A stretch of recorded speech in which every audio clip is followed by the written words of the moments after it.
Pessoal, então, retomando de onde estávamos, falávamos sobre o nosso princípio da presunção de inocência, que ele tem uma dimensão interna, endoprocessual, uma dimensão externa, que impede a cobertura opressiva de julgamentos criminais. Recomendei para vocês a tese da professora Simone Schreiber, né? Acho que é assim que fala, lá do Rio de Janeiro. Depois a gente discutiu um pouquinho que o ônus da prova fica sempre a cargo de quem no processo penal? Do acusador, né? E ainda que a defesa alegue uma tese de justificação como a legítima defesa, isso não inverte o ônus da prova. Não há distribuição dinâmica da prova no processo penal. Isso é uma mentira, tá? Não dá para sustentar essa ideia face ao princípio da presunção de inocência. Em seguida, a gente tratou um pouquinho sobre o recente debate que se instalou no Brasil após o julgamento do habeas corpus 126.292 em fevereiro de 2016. Vimos que existem duas ações declaratórias de constitucionalidade que pedem que o Supremo diga se o artigo 283 do CPP é ou não é compatível com a Constituição Federal. Porque muito embora o artigo 5º, inciso 57, garanta que ninguém será considerado culpado antes da sentença penal condenatória transitada em julgado, mesmo assim, o Supremo entendeu ser possível que haja a execução antecipada da pena. Os principais argumentos eram prescrição, impunidade, a trânsito em julgado dos fatos e das provas na segunda instância e há um baixo índice de reversibilidade nos tribunais superiores. E, a partir disso, estamos vivendo um período de insegurança jurídica. Muito porque cada ministro lá no Supremo acaba decidindo de um jeito e não é incomum que ministros monocraticamente em habeas corpus decidam contra aquilo que o plenário fixou como entendimento predominante da execução antecipada da pena. Por exemplo, o ministro Marco Aurélio, monocraticamente, em dezembro de 2018, mandou soltar todo mundo no Brasil que estivesse em execução antecipada da pena numa liminar de ação declaratória. E do mesmo modo em despachos e decisões incidentais, por meio de habeas corpus impetrados por diversas pessoas. Acho que eram esses os principais temas de presunção de inocência que a gente tem que fixar nas nossas mentes e principalmente nos nossos corações. Tá bom? Ótimo, vamos falar um pouquinho agora de contraditório e ampla defesa. Pessoal, mais uma vez, um princípio, uma garantia fundamental explícita, que está lá prevista no artigo 5º, inciso 57, né? A gente tem algumas duplas que são conhecidas como duplas Sandy Júnior, né? O contraditório e ampla defesa é uma delas. Você só ouve falar de uma e do outro. Sandy Júnior parece que é uma pessoa só, né? Você chama Sandy Júnior e vem os dois. Você sabe-se lá quem é quem, mas vem. O contraditório e ampla defesa é uma dessas, que você sempre vai falar que é a mesma coisa. Mas não é, tá bom? Tem a Sandy e tem o Júnior. Tem o contraditório e tem a ampla defesa. E no júri, mais do que ampla defesa, a gente tem a garantia da plenitude de defesa, que é mais do que ampla, é plena, tá bom? A gente vai falar brevemente sobre isso, mas é claro que na aula de júri falaremos muito mais sobre isso. Pessoal, o que é que a gente entende por contraditório, hein? O que é que a gente entende com isso? Primeira coisa, o contraditório tem que ser entendido como uma oportunidade de tratamento, tá? Uma oportunidade de tratamento igualitário entre as partes. E aí, pessoal, o contraditório, numa clássica construção da doutrina italiana, pode ser entendido como informação e reação. Haverá garantia do contraditório sempre que estiver garantido a informação e a reação, tá? Informazione e reazione. É isso que a doutrina italiana nos ensinou. Como assim? O que eu quis dizer com isso, tá? Primeira coisa, é preciso garantir o direito à informação dos autos, das provas, dos processos, de tudo que a acusação produziu contra a pessoa que é submetida a um processo penal. Eu preciso garantir que a defesa, portanto, Maria, fale por último. Eu só vou ser informado da acusação, eu só vou ser informado de tudo que pesa contra mim se eu falar por último. Como consequência do princípio do contraditório que nos garante o direito de informação e reação, a gente deduz que a defesa sempre deve se garantir o direito de falar por último. Eu só posso falar depois que as testemunhas derem seus depoimentos. Para eu saber do que eu tô sendo acusado. Para eu saber do que eu tô sendo... do que eu tô me defendendo. O que eu preciso dizer para me defender, Adílio, se eu nem sei o que as outras pessoas disseram? Como eu vou me defender, Adílio, se eu não sei o que foi produzido até aqui? Como eu vou poder chamar minhas testemunhas se eu não sei quem são as testemunhas da acusação? Se há um provimento que garante que essas testemunhas possam ser testemunhas sem rosto e sem nome ou sem qualificação nos autos?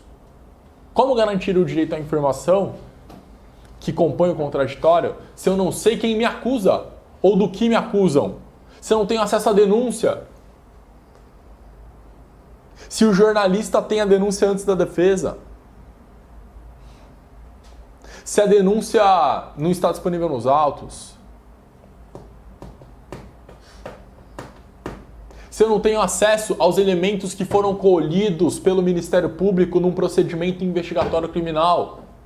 Como é que eu vou dar um depoimento numa delegacia se eu não vi o inquérito? Como é que eu vou levar o cliente para ser ouvido, Antônio? Se eu não sei o que tem lá, eu não sei do que se trata essa investigação. Eu vou chegar lá de mãos ao arano, vendido no meio do tiroteio? Sem saber o que eu posso dizer, o que eu não posso dizer. E essa é uma estratégia muito utilizada nessas operações midiáticas que a gente vê todos os dias. O que faz a Polícia Federal? Ou fazia, né? Ou ainda tenta fazer. Mas antes, existia um expediente na Polícia Federal que era o seguinte: vamos conduzir coercitivamente todos os alvos da operação, para que eles não possam ter acesso aos autos e que não possam entre si combinar ou se informar do que os outros irão dizer. Se todo mundo presta depoimento ao mesmo tempo, eu impeço que os acusados tenham acesso aos elementos obtidos pela polícia. Se eu levo todo mundo para a Polícia Federal 6 horas da manhã com mandado de condução coercitiva, eu impeço que essa pessoa se informe do que havia naquela investigação, de modo que ela não produza uma prova contra si, diga aquilo que não deve, em seu próprio prejuízo. Porque, afinal de contas, ela não sabe do que se trata aquela investigação. Como ela vai poder construir a sua tese de defesa se ela nunca viu esses autos, se ela nem sabia que era investigada? Percebem? Como é importante o direito à informação no processo penal? Eu tenho que saber o que tem lá. Quer ver um exemplo muito corriqueiro atualmente? Como eu vou me defender de um delator se não me deixam ter acesso à delação dele? Se eu não sei o que ele disse, quais foram os elementos de corroboração de prova que ele apresentou? Como eu vou poder comparecer perante uma autoridade policial ou judiciária para dar um depoimento sobre algo que eu desconheço? Como eu vou falar sobre algo que eu não sei o que é?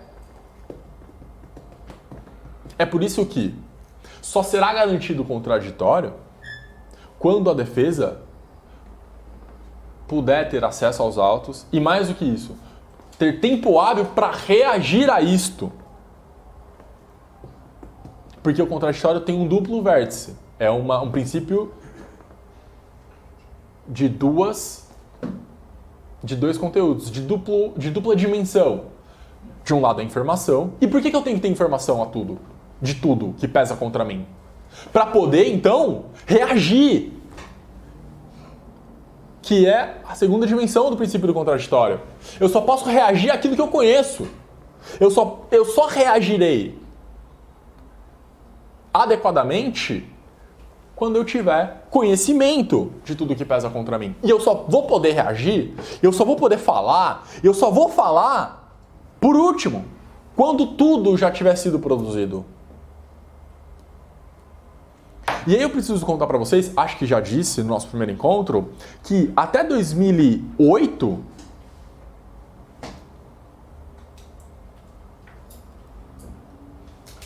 Sabe qual era o primeiro ato que inaugurava a instrução processual penal?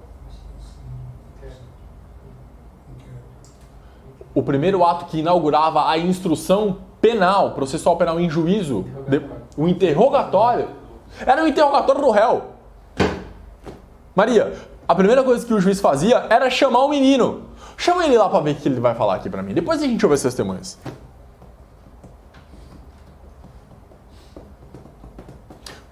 Em decorrência do princípio do contraditório, na sua dupla vertente de informação e reação, quando o Ministério Público traz uma testemunha para ser ouvida, ela deve ser ouvida antes ou depois da testemunha de defesa?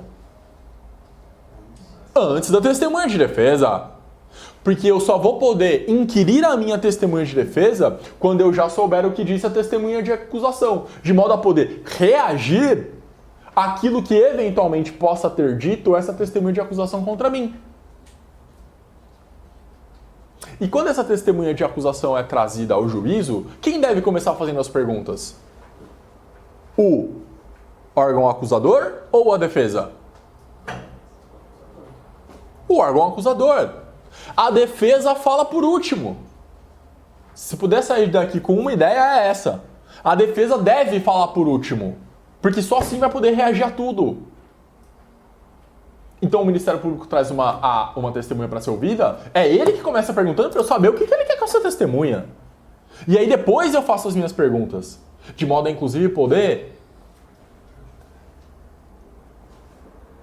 reagir àquilo que ela disse, fazer as perguntas que o Ministério Público não quis fazer. Né? Mas eu também preciso dizer a vocês, é verdade, que quando a defesa leva uma testemunha para ser ouvida em juízo, é a defesa que começa inquirindo ela. E só depois o Ministério Público faz as suas perguntas. Alguns vão dizer que isso serve como uma paridade de armas, para equilibrar a colheita da prova. Tá bom? E mais do que isso, imaginem vocês, o Ministério Público ofereceu denúncia. A regra, portanto, é que haja em seguida uma resposta à acusação, na forma do artigo 396-A do Código de Processo Penal. Apresentei lá minha resposta à acusação. O que deve acontecer em seguida? Um novo juízo de admissibilidade de acusação, né? O segundo recebimento da denúncia, porque aqui no Brasil, por uma mesóclise da discórdia, como disse o professor Auri, lá no artigo 399, o juiz só recebe, ou ao menos só deveria receber a denúncia depois da RA. Nesse segundo recebimento, em que a defesa apresenta lá suas teses de absolvição sumária, o juiz deve antes ouvir o Ministério Público? O Ministério Público oferece denúncia, eu apresento a minha resposta à acusação. Em seguida, o juiz deveria fazer o segundo recebimento. E se o Ministério Público resolve fazer uma réplica? Isso é possível? Isso não viola o contraditório? Quem está falando por último antes de dar decisão? O Ministério Público. Se o Ministério Público fala por último, há uma violação ao contraditório. Em algumas poucas exceções isso não acontece, como por exemplo, no recurso da defesa. Mas, se há um oferecimento de denúncia, há uma resposta à acusação apresentada e o Ministério Público apresenta uma réplica e aí sim o juiz faz a admissibilidade ou o segundo recebimento, há aqui uma violação ao contraditório. Até porque a gente tem duas manifestações acusatórias e uma defensiva. Não é mesmo? E além do fato do Ministério Público ter falado por último, podendo ele reagir às informações trazidas pela defesa. Sendo que o que se garante por meio do princípio do contraditório é que a defesa reage àquilo que é trazido pela acusação. Tá bom? Beleza? E ainda sobre informação e reação, havia uma discussão quanto à sustentação oral no recurso da acusação. O Ministério Público oferece uma denúncia. Em seguida, o juiz rejeita essa denúncia. Esse é um caso bastante curioso, inclusive. Rejeitou essa denúncia. Eu não fui nem citado, correto? Não fui nem citado. Bom, por força de uma súmula do STJ, se o Ministério Público faz um recurso em sentido estrito contra a decisão que não recebe a denúncia, ou que rejeita a denúncia, a defesa vai ter que ser intimada para apresentar as contrarrazões. Muito embora o réu nem tenha sido citado, nem tenha angularizado a relação processual penal. Mesmo assim, por força da súmula, inclusive, que me falha o número, 707, eu acho, o réu tem que ser tem que apresentar contra-razões. Muito bem. Nesse recurso em sentido estrito, que será julgado por esse tribunal, quem deverá sustentar primeiro? Quem deverá fazer a primeira sustentação oral? Alguns vão dizer que deveria ser a defesa, porque o procurador de justiça, que está lá sentado no tribunal, ao lado, em regra, do presidente da sessão, o que mais uma vez viola aí a paridade de armas e também o contraditório, ele quer falar por último. O procurador de justiça vai querer falar por último no recurso da acusação. Isso viola o direito de defesa, o contraditório. Veja como o Sandy Júnior sempre confunde a gente. Viola o contraditório porque cabe à defesa falar por último. Principalmente no recurso de acusação. Se o Ministério Público interpôs um rese, deve o procurador de justiça, oficiante na sessão criminal, sustentar as suas razões e depois a defesa falar por último. Tá bom? Não é incomum encontrar tribunais em que fala a defesa primeiro nas contrarrazões de Ministério Público, viu? E aí você vai ter que ir lá criar um conflito. Beleza? Contraditório significa informação e reação. Eu só posso reagir àquilo que eu conheço. E cabe à defesa sempre falar por último. Tá bom? Essa frase O que, Antônio? Desculpa. Sustentação oral. Em que o Ministério Público, o procurador fala por último, qual é? Antônio, sempre que houver uma violação à forma processual penal de garantia constitucional, haverá um defeito insanável ou uma nulidade absoluta. Certo? Beleza? Contraditório é o direito de ser informado e de participar do processo. A própria ciência do processo, o próprio conhecimento do processo, a própria citação, que vem de ciência, visa garantir o contraditório. Mas não basta, é claro, uma garantia formal do contraditório. Longe disso. É preciso também uma garantia substancial do contraditório. E vocês já vão ver o que é que isso implica, tá bom? Essa é a ideia que a gente está tratando. O jeito de defesa, por sua vez, agora falando um pouquinho da ampla defesa, deve ser entendido em uma dupla dimensão também. A gente tem a defesa técnica, que será garantida por um advogado ou um defensor, uma defensora. E essa defesa técnica no processo penal é irrenunciável. Irrenunciável. A pessoa tem que ser defendida. E quando a defesa técnica é fajuta, deficiente, deficitária ou inoperante, haverá violação à ampla defesa de modo a anular o processo por deficiência da defesa técnica. Inclusive, a deficiência da defesa técnica é uma grande causa de erro judiciário. Uma das grandes causas de erro judiciário ou de falha do sistema da justiça criminal. Tá bom?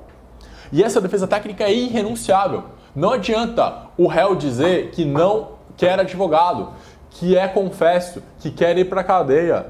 Mais uma vez, retomo a nossa primeira ideia dos nossos encontros. O processo penal é indispensável. Vigora o princípio da necessidade, nula pena sine iudicio. Portanto, a defesa técnica é mesmo irrenunciável, assim como o próprio processo penal é irrenunciável.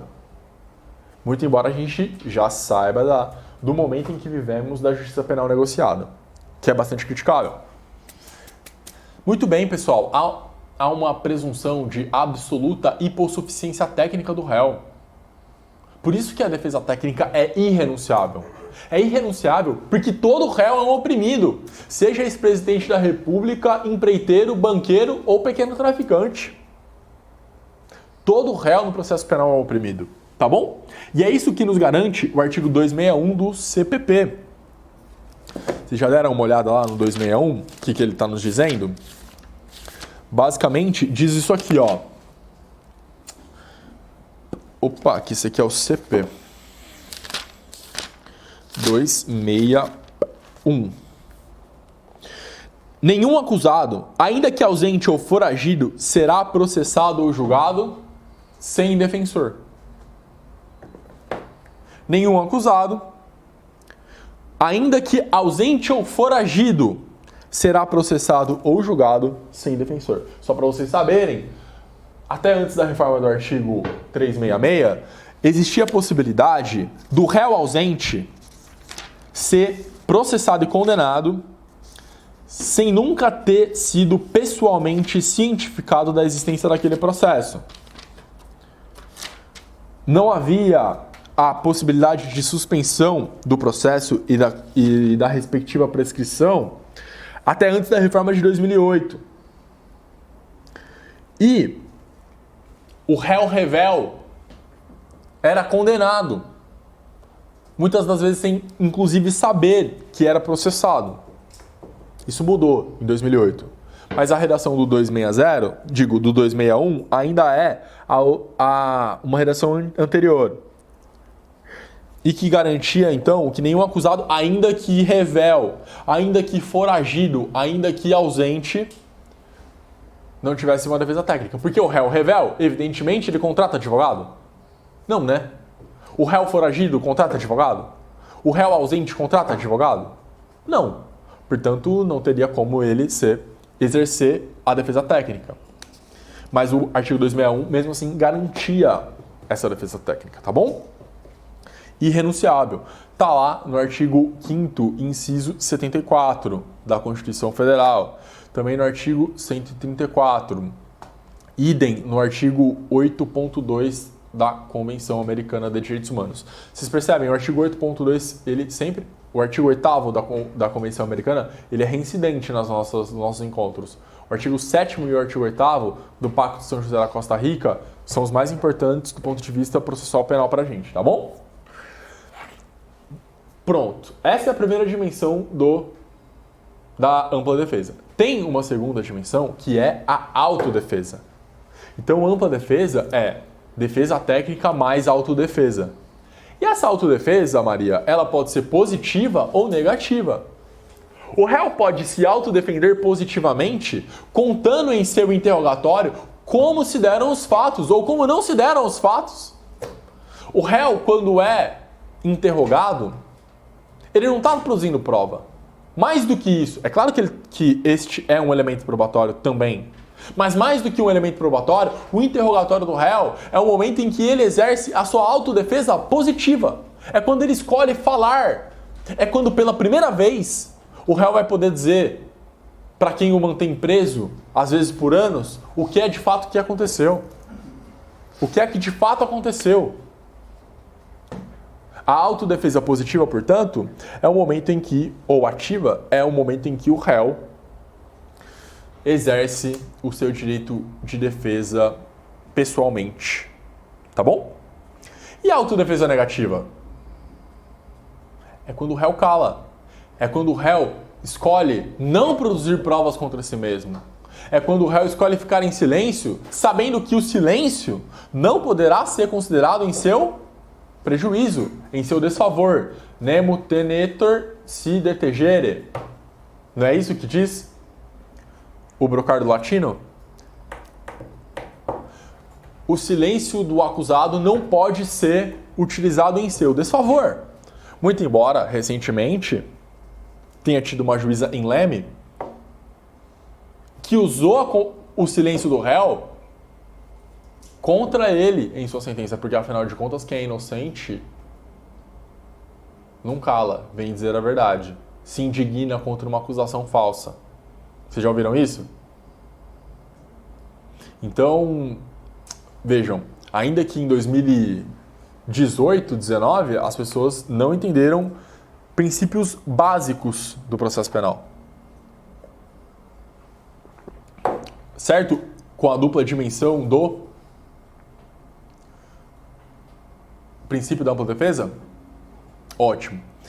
Além do artigo 261, do artigo 5º 74, do artigo 8º 2º do Pacto de São José da Costa Rica, também temos a súmula 523 do STF, que nos diz que no processo penal a falta de defesa constitui nulidade absoluta. Foi isso que você me perguntou, Antônio?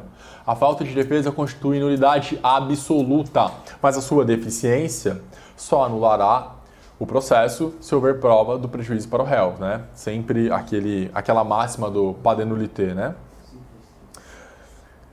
Pessoal, pode parecer absurdo, né, ter que existir uma súmula do Supremo para dizer isso. Mas eu vou dar um exemplo para vocês que acontece muito com a Defensoria Pública. Muitas das vezes, os defensores públicos não são intimados pessoalmente para poder dar inclusão em pauta de um recurso de apelação seu, por exemplo. O defensor público interpõe uma apelação e tem a prerrogativa funcional de ser intimado pessoalmente de quando a sessão de julgamento vai ocorrer. Por que isso é importante, Antônio? Para que naquele dia da sessão de julgamento designada, o defensor público possa ir à sessão e fazer o quê? A sustentação oral. Exercer a defesa técnica, só que agora oralmente. Se o defensor público não é intimado para comparecer à sessão de julgamento no Tribunal de Justiça, a sessão vai acontecer sem a defesa técnica presente. De modo que aquele réu não terá garantido para si uma sustentação oral. Há aí uma nulidade absoluta por falta de defesa técnica. E isso não é incomum, pessoal. Eu vi uma decisão do STJ essa semana. Num caso do júri que eu atuo, o outro corréu é defendido pela Defensoria Pública, tinha um habeas corpus impetrado no TJ, a Defensoria não foi intimada. O STJ mandou anular o acórdão. Percebem como isso é grave? Percebe como isso é importante? Tá bom? Acontece, viu, gente? Não é filigrana. Ótimo. E além disso, pessoal, um último debate que eu queria colocar para vocês se refere aqui à Lei 12.654 de 2012. Essa é uma lei que não pegou muito, mas que talvez tenha aí sua importância no futuro próximo. O acusado é obrigado a entregar compulsoriamente seu material genético? É o que essa lei diz. Construir um banco de dados genéticos, de material genético com o material de pessoas condenadas. Se eu não me engano, inclusive, essa é uma das propostas que está lá naquele famigerado pacote anticrime. Já ouviram falar? Qual é a ideia aqui, pessoal? Construir um moderno banco de dados de impressões digitais. A ideia, o argumento é esse, ó. Colher material genético de pessoas condenadas ou das pessoas que já cometeram crime serviria não só para identificar os futuros crimes, mas serviria como se fosse uma espécie de moderna impressão digital. A gente não tem um banco de dados de impressão digital? Quando vocês foram fazer o seu RG, vocês não entregaram o seu material digital? Não está lá registrado? Isso pode servir contra você, não pode? O argumento aqui seria de que não haveria violação à ampla defesa, porque, na verdade, nem ao nemo tenetur, porque, na verdade, seria um moderno banco de dados de impressões digitais, tá? Esse é um debate que ainda eu acho que vai esquentar. Por que essa lei não pegou? Porque a nossa polícia científica, infelizmente, não por esse aspecto, mas por tantos outros, não tem capacidade material e humana para implementar um banco de dados genético. Tá? A capacidade operacional da polícia civil, em regra, e científica é muito baixa. Falta toner nas impressoras das delegacias. Basta ir lá ver. Não tem scanner e o processo é digital. Não tem investigador para cumprir ordem de serviço e para intimar as pessoas. Isso é o cotidiano da Polícia Civil. Falta tudo. Isso é gravíssimo. E muito pela baixa capacidade operacional da Polícia Científica e dos institutos de criminalística, em que pese o esforço das pessoas que lá estão, esse banco de dados genético não foi construído. Ou, até onde eu sei, não funciona. Tá bom? Mas é um debate que está diretamente relacionado com o contraditório e direito de defesa. Beleza? Fala, Antônio. Talvez não tenha nenhuma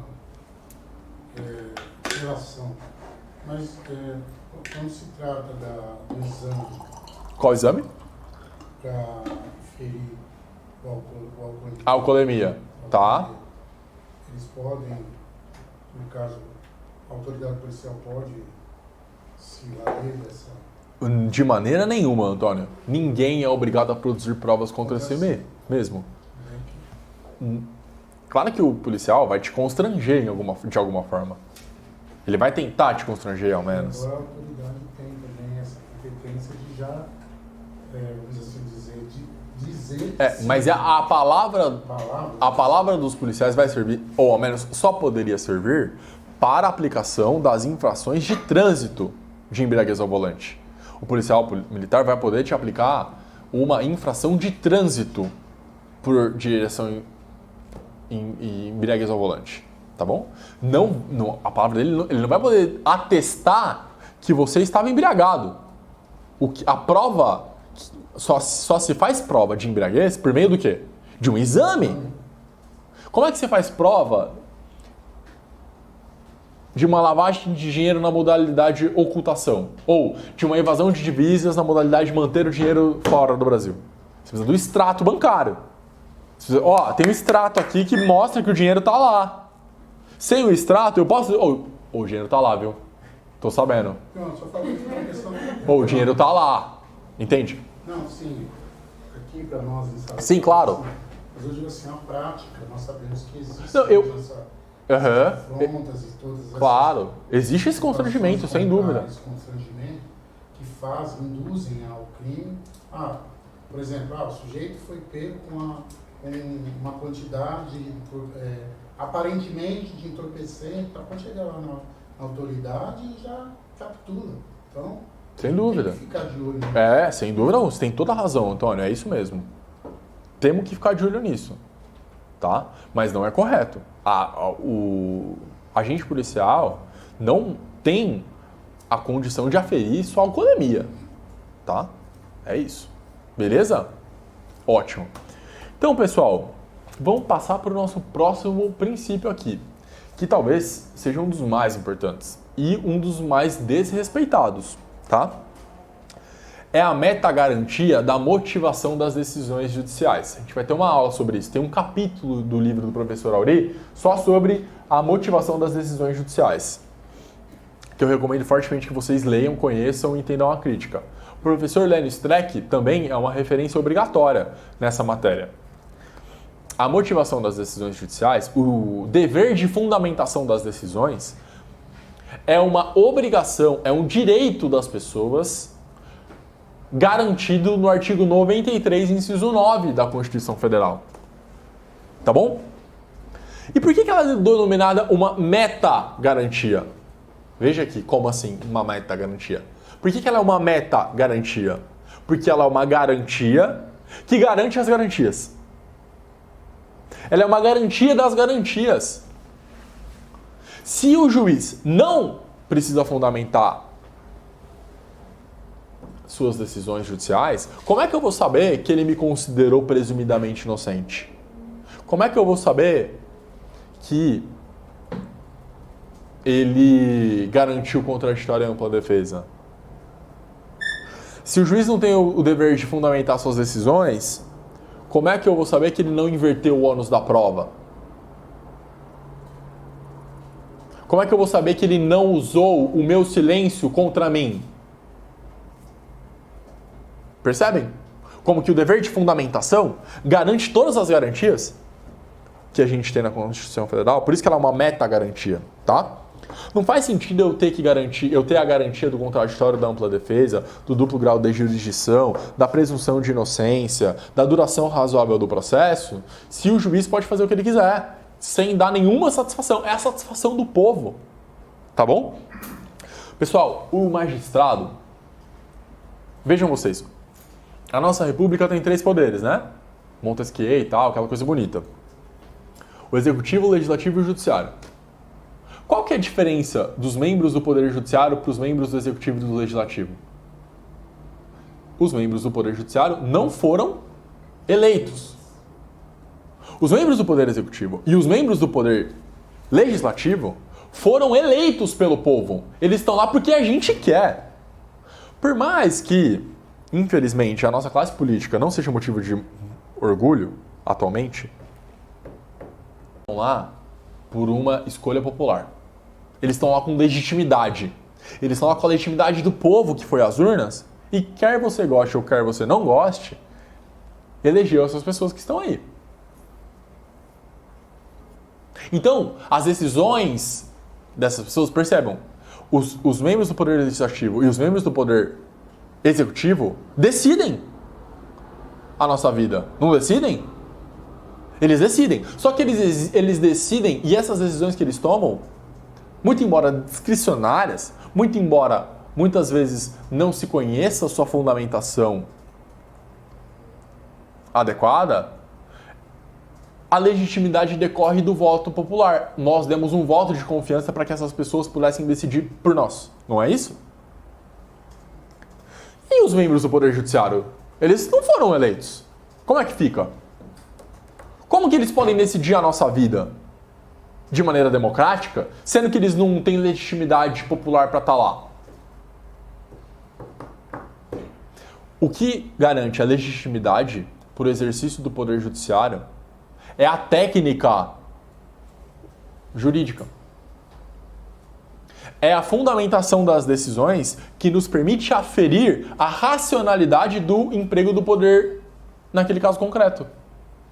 Quando o juiz decide que a guarda do seu filho não vai ficar com você, mas com o seu cônjuge, ele precisa dizer por que ele está fazendo isso. Porque ele não foi eleito por ninguém para fazer isso. Ele não tem legitimidade popular.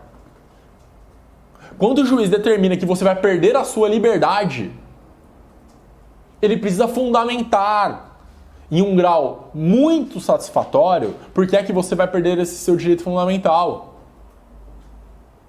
Ele não foi eleito para exercer o poder em nome do povo. E a racionalidade do Poder Judiciário decorre, a legitimidade do Poder Judiciário decorre da racionalidade empregada nas suas decisões. Tem que ser um motivo racional, tem que ser um motivo técnico, tem que ser um motivo jurídico que decorra da aplicação das leis, da Constituição e daquilo que diz a doutrina, ensina a doutrina. A ciência do direito. O direito é uma ciência. Tá bom? Então, quando o juiz não fundamenta suas decisões, o que ele está fazendo? O juiz está usando o seu poder de maneira arbitrária. O juiz está se equiparando ao monarca absolutista do século XVI, XVII.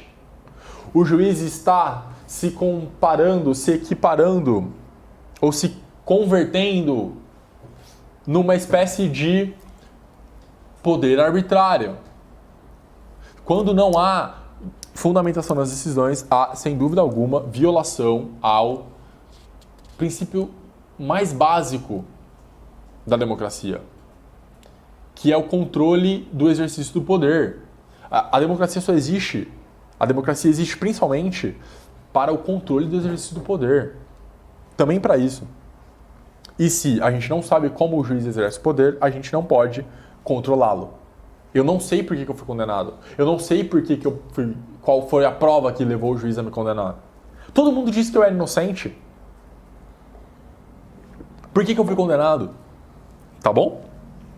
O acusado, pessoal, tem o direito de saber como e por que está sendo condenado. Inclusive para poder o quê? Exercer o duplo grau de jurisdição. Se eu não sei qual foi o fundamento da minha condenação, como que eu vou recorrer? Tá vendo como que é uma meta-garantia, uma garantia das garantias? Se eu não sei por que o juiz me condenou, eu não tenho como recorrer. Percebam? Dúvidas até aqui? Meta-garantia foi? Ótimo. Pessoal, vou pular aqui, depois eu recomendo que vocês leiam com mais vagar um excerto do professor Ali sobre isso. Acho muito importante, tá? É, na opinião dele, uma das mais importantes garantias. Beleza? Ótimo. Ainda sobre a falta de fundamentação das decisões, um caso que vocês vão se deparar muito na prática processual penal é a ausência de decisão que fundamenta o recebimento da denúncia. Não é incomum o juiz não fundamentar adequadamente o recebimento da denúncia. Ele basicamente diz alguma coisa no seguinte sentido: os argumentos trazidos pela defesa se confundem com o mérito. Isso depende de dilação probatória. Portanto, não é o caso de absolvição sumária na forma do 397, assim designando a audiência de instrução e julgamento. Para data tal. Uma lauda, menos 2, 3 parágrafos. Muitas das vezes os juízes colocam nesse despacho de recebimento da denúncia até o acusado ou a, entre parênteses, S no final. De tão genérico que são esses despachos de recebimento da denúncia, os juízes nem flexionam o gênero ou número de acusados no despacho. Porque ele vai usar aquele despacho, agora que é PDF, que é só arrastar e colocar no sistema, ele arrasta e coloca aquele despacho de recebimento da denúncia em todos os processos, porque afinal de contas, ele conhece aquele promotor, ele sabe que ele não ofereceria uma denúncia inepta, ele sabe que aquele promotor jamais ofereceria uma denúncia sem justa causa. Portanto, se a defesa disse alguma coisa, certamente foi alguma coisa que se confunde com o mérito. Logo, tem que ter instrução. Vocês já viram isso? Despacho de recebimento genérico viola a garantia da motivação das decisões que está lá no artigo 93.9 da Constituição Federal. Tá bom? Do mesmo modo, pessoal, existe um outro tipo, uma outra categoria de decisões muito comuns, que são as chamadas decisões per relacionem. Decisões relacionadas. Como assim relacionadas? É uma decisão que usa como argumento ou como fundamento o que está dito em outra peça do processo. O juiz vai dar uma decisão, por exemplo, uma decisão de quebra de sigilo das comunicações, uma interceptação telefônica. Ele usa como fundamento, ele defiro a quebra de sigilo das comunicações telefônicas do ciclano, fulano e beltrano, e uso como razão de decidir os argumentos apresentados pela peça do Ministério Público às folhas tais. Isso é uma fundamentação per relacionem. E essa fundamentação per relacionem viola o dever de fundamentação das decisões, porque quem decidiu foi quem? Bom, se o fundamento é do Ministério Público, quem decidiu? Foi o juiz que decidiu? É o juiz que está decidindo isso aqui? Não, quem decidiu foi o Ministério Público. Eu vou ter que recorrer, não é da decisão do juiz, eu vou ter que recorrer da peça ministerial. Quando eu for dizer para o tribunal que esta decisão viola a fundamentação das decisões, eu vou ter que dizer porque ela usou um fundamento que não foi do juiz. É um fundamento que ele transferiu para outra pessoa. Ele terceirizou, digamos assim, a sua decisão. Ele terceirizou para alguém que não é juiz. E, em regra, vai ser a acusação, Mari. Gravíssimo. Tá bom? Muito embora seja grave, o STJ tem admitido reiteradamente as decisões com fundamentação per relacionem, tá bom? Do mesmo modo, há uma previsão no regimento interno do TJSP, que é o artigo 252. Por outro lado, a boa notícia é que as decisões de recebimento de denúncia padrão são amplamente rejeitadas pela jurisprudência. Até o TJSP rejeita a denúncia recebida genericamente. Tá bom? Ótimo, pessoal. O que o STJ vai dizer quanto à fundamentação per relacionem é que, no mínimo, Maria, no mínimo, não é pedir muito, o juiz deve copiar e colar o fundamento do Ministério Público. É o mínimo. Vai lá, abre aspas, transcreve na sua decisão. Dizer que fundamentou e decidiu conforme a petição de folhas tais, a manifestação de folhas tais, não é decidir nada. É terceirizar a prestação jurisdicional para alguém que não é investido na carreira da magistratura. Beleza? Ótimo. Bom, claramente esse item aqui está no lugar errado, tá? Era para estar lá na ampla defesa, mas depois a gente comenta. Por fim, pessoal, eu quero falar um pouquinho sobre o conselho de sentença no Tribunal do Júri. Como vocês muito bem sabem, o conselho de sentença não precisa fundamentar as suas decisões, tá? E o júri brasileiro recebe muitas críticas. Eu, particularmente, preciso dizer aqui para vocês que eu amo o júri. Eu sou entusiasta do júri. Eu acho que o júri nos dá muito mais chances. Eu acho que o júri acerta muito mais do que erra. E a gente vai ter uma aula só de júri para eu ficar elogiando o júri aqui. Mas é verdade que o júri recebe muitas críticas e críticas muito adequadas quando dizem que há uma violação à garantia da fundamentação das decisões. O professor Aoni, por exemplo, é um crítico ferrenho da ausência da motivação das decisões do conselho de sentença.